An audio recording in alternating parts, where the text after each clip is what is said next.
Hello, I'm Pete Torriello. And I'm Maureen Torriello. This is the Sonic Boomers Podcast. This is program number 112. And this is kind of a throwback because we're going to be talking about something that we originally did a podcast about back on January 31st, 2021. And it was not available on YouTube. It was just an audio podcast back when we used to call the show Mixing It Up with Pete and Maureen. So it really reached only a small handful of people. By putting it up on YouTube and doing it again, we're hoping to reach a bigger handful of people. Maybe double handful. Maybe double two handfuls would be good. Takes two hands. And the title of this one is Ancestry DNA. Be careful what you wish for. Now, what do we mean by that? Well, I have a cautionary tale for you about these DNA programs. And there's a lot. Ancestry is one of them, 23andMe, and I'm sure there's several others out there. And all well and good if you want to find out about your family and where your people came from. And I'd say most of the time, it works out to your satisfaction. It did not work out to my satisfaction. I got quite a rude awakening. Why don't you tell the story, Maureen, of how I wound up having the DNA kit? Well, you were going through a stage where you were trying to discover things about your family because there weren't a lot of people around in your family left to ask, and you were researching your family history, and you found out where your father was born, and your mom's family came from Italy as well, and you were finding all these interesting factoids about your family, and you were very interested in it. So that year for Christmas, the Ancestry DNA or the 23andMe, one of them, Ancestry DNA, was having a sale. And so I ordered a kit for you to be as a Christmas gift, figuring, this will enhance your search for your family history. And I gave it to you. Merry Christmas, Pete. Yeah, it did enhance, but not in the way that I was expecting. So tell them, how does this thing work? Okay. If you've not done it yourself. If you haven't done it, at least for Ancestry DNA, there's no blood work involved, but they're going to send you a little tube, and you're going to spit into that tube and put a cap on it. And in that saliva is your DNA. You're going to drop that in the mail to them, and they are going to analyze that DNA to see parts of the world where you have people with similar DNA, people that match you. And as I said, with a name like Torriello, obviously, you would think that I'm Italian. Right. I mean, and you knew for a fact your father was from Potenza in Italy. Dad was from the village of San Fele. And Mom was from Brooklyn, but her family were from Italy. Was from Italy. You even had information on when your dad emigrated to the United States through Ellis Island. He was 4 years old. 1909. He came here on the Calabria into Ellis Island. You had found out all that information. You had a family crest. You had all kinds of information. Yeah. But you didn't have any specifics about particular people in your family, and you were looking for whatever information you could glean. So I send them the sample. And about a month later, I hear back from Ancestry, and they're like, congratulations, we have the results of your testing. And I'm opening up the package, and I'm figuring, I'm going to be swimming in a sea of Italian DNA goodness. Well, it ain't how it went down. No, it wasn't. Okay, here's how it came out. It said your DNA matches 27% England and Northwestern Europe, 25% German, 21% Ireland. See, I knew I liked you. 16, she's a former Conroy, and 16% Scotland. That was the bulk of it. Almost 80% from that region of the world. Torriello. There wasn't 1%, not even 1% from Italy. that many of you who are listening to the podcast and watching the podcast are saying, you were adopted. You were adopted, you dope. You were adopted. Yeah. I was. But our first instinct was either A, they must have made a mistake. Yeah. Or B, maybe they got your mixed up. Maybe this is somebody else's results. Yeah. I contacted Ancestry DNA and they were like, no, there is no mistake. Mm-hmm. I think they say they're about 98% correct, yeah. on the money. So I'm still trying to make head or tail out of it. So I call one of my cousins and I tell her what happened.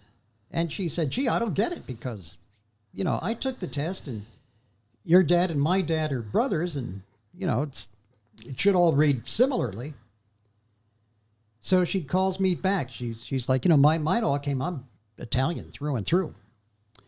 So about an hour later, she calls me back and she's really upset. And she's like, you got to sit down. I have to talk to you. Okay.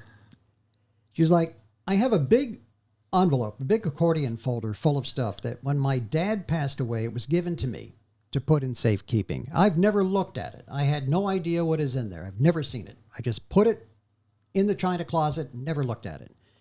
And something just said to me, take it down and go through there. She's like, Peter, there's an envelope here. And inside the envelope, I have your adoption papers. You were adopted. And she says to me, would you like me to read it to you? Yeah. She says, well, your birth date is correct. And you were born in Margaret Haig Maternity Hospital in Jersey City on such and such date. That's what I was taught. That's what I was told. But your mother was a woman named Peggy Ann Schroeder, who was 32 years old. And your birth father is a man named Kerry Gerald, who is 23 years old. So Peggy liked the young stuff. You also have a deceased sibling and one who is still alive. So I have probably did it say a son or I just said a sibling? I think it just said sibling. Sibling. So I have a sibling, I think a brother, that I have never met, probably never will meet.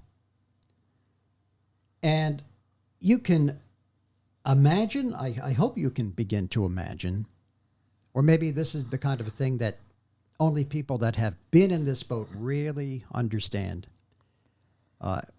When you go through 67 years of your life, thinking that your parents were these two wonderful people, and Rose and Pete Torriello were marvelous people, generous and caring for me to a fault. An adopted child could never have had as good parents as I did. They provided for me in such an unselfish, caring way. And you got to remember that my adoptive mom was 41 and my adoptive dad was 49. Yeah. And you're taking this sickly, and I was a sick baby. I was a month premature and I had all kinds of health problems my first year or two of life. And they got me through it. And I was a hard kid to get along with. I was a little on the eccentric side. I still am. You? Really? I was spoiled rotten. Anything that little Petey wanted, I usually got and expected to get as time went on, you know. Created a monster. And yeah, and my mom used to dress me up. I think my mom labored under the idea that I was 40 years old, even as a kid, because she would dress me up in a bow tie and a sport coat, like a blazer or something. Yeah, and a fedora. She was really obsessed with my not having ears that stuck out. Because I would remember when I was a little kid and I would go off to school in the winter and she would put my cap on and she would make sure that she tucked my ears in Okay. under the cap. And I would be like, what are you doing? What are you doing? Come on, stop. What are you? And she'd be, I don't want your ears sticking out, Peter. I don't want you growing up with ears that stick out. So, so she always saw that my ears were tucked under the flaps. But there was a tremendous sense of betrayal that I felt. Mm-hmm. I cried when I found out. I know. I was just like, how could you betray me? How could you lie to me? And then I found out just within the last couple of years, talking to other people, that while this may have been kept a secret from me, other people knew. I called one of my relatives on my mom's side, and I said to her, when we were growing up together, did you guys know that I was adopted? Oh, yeah, Peter. They used to call me Junior because Dad was Peter. So I was always Junior, which I hated.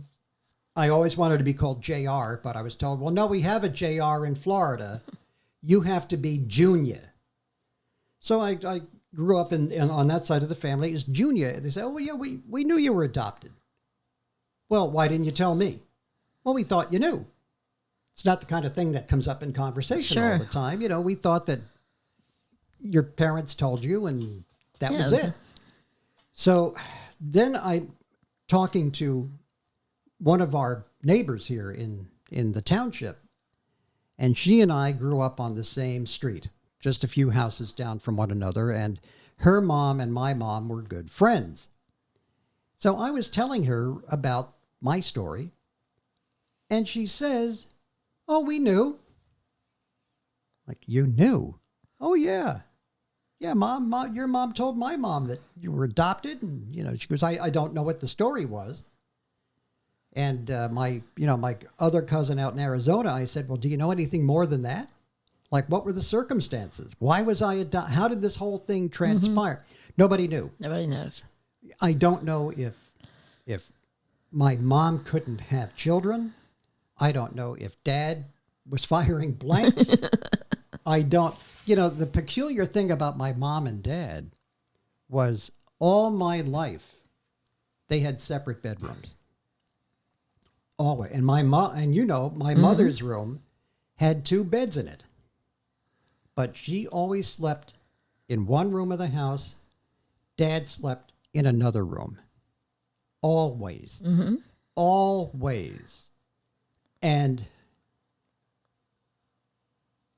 I remember asking Mom, well, how do I have blonde hair and blue eyes? You and Dad have brown eyes and brown hair. And she would either say, none of your business, or she would say, well, that's the northern Italian part of you. Or she would say, well, maybe you were the milkman's kid. And one time she actually said to me, well, maybe you was adopted, Peter. But I didn't take it seriously because... Oh, no, but why would you? Because Mom could be a kidder sometimes. Mm-hmm. And I just didn't follow up on it. But she actually did utter those words. Maybe you was adopted, Peter. And one time when I did press on, I remember her showing me the birth certificate. Mm-hmm. And she says, what does it say on that birth certificate? It says Peter Joseph Torriello, Jr. Well, that's who you are. What happened was when I was adopted, Mom and Dad had custody of me for 1 year under the supervision of the state of New Jersey. And during that time, my name legally had to be Raymond Maurice Gerald. They were allowed to publicly introduce me as Peter. Mm-hmm. But legally, I was still Raymond Maurice Gerald.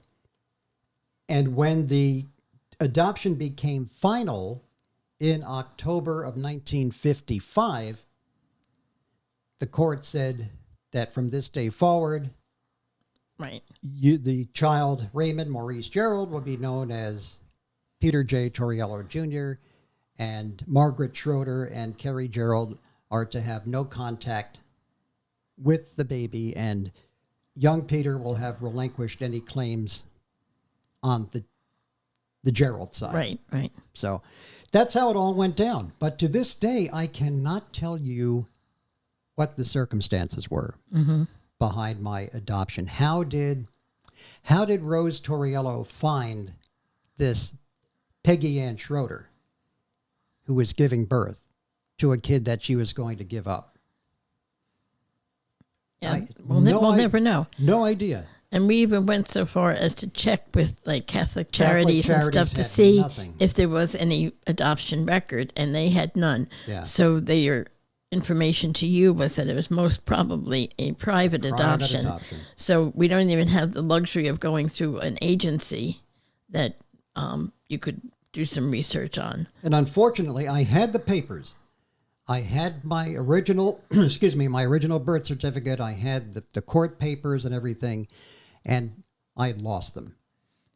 Yeah, I still think they're going to show up somewhere. I hope so. I have a feeling because, as you all know, I'm the cleaning ninja. Yes. and sometimes when I clean, I just grab things and throw.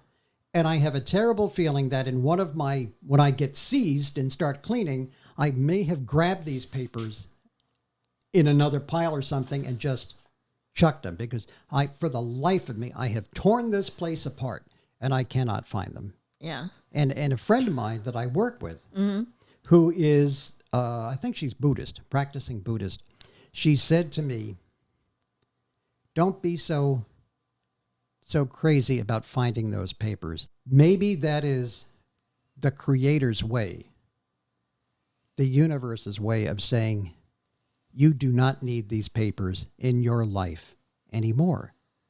You found out what you wanted to find out. And now move on. Now move on. Yeah. It serves you no good. It has really caused you more consternation than anything else.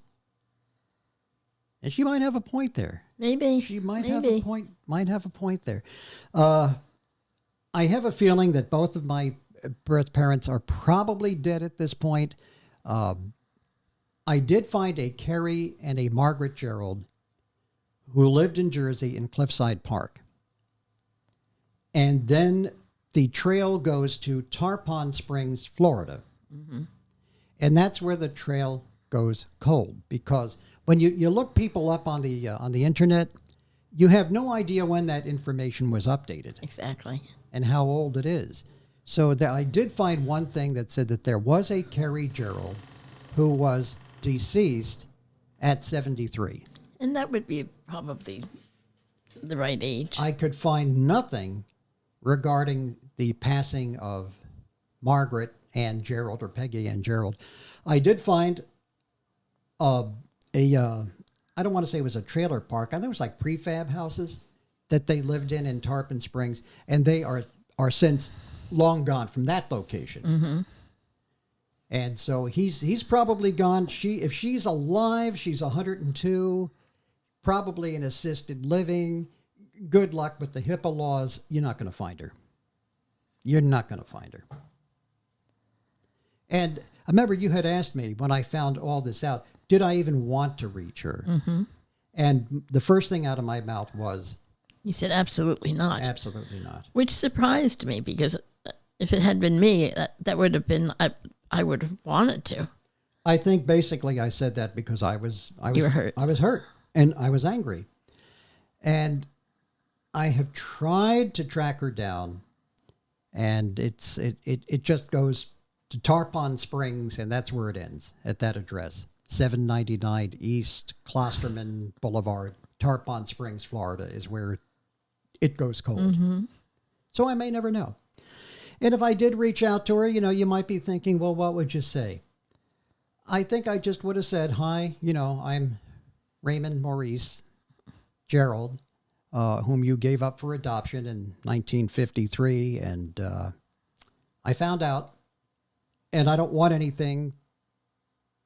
There's nothing you can give me that I didn't have growing up except love.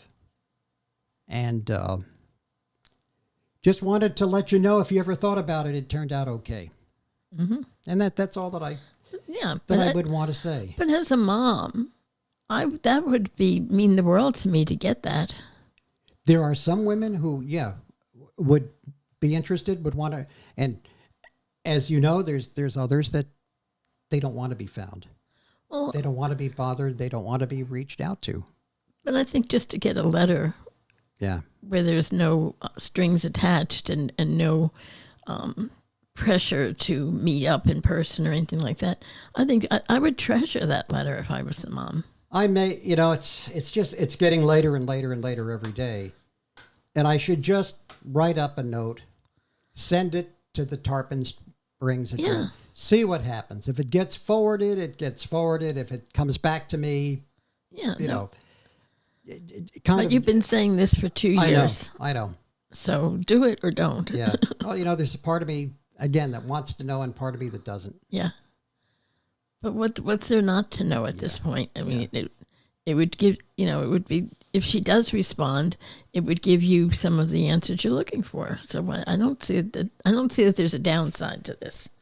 So we wanted to bring this out on a video version of the show and let it serve as a cautionary tale to you that if you're thinking about digging up your roots, all well and good, have fun, knock yourself out, because it can be really exciting and you may find out some really incredible things about your DNA and your family and where they came from and what they did. But you also may find out something that you really didn't want to know. Your roots may have fertilizer. We'll see you next time on the Sonic Boomers.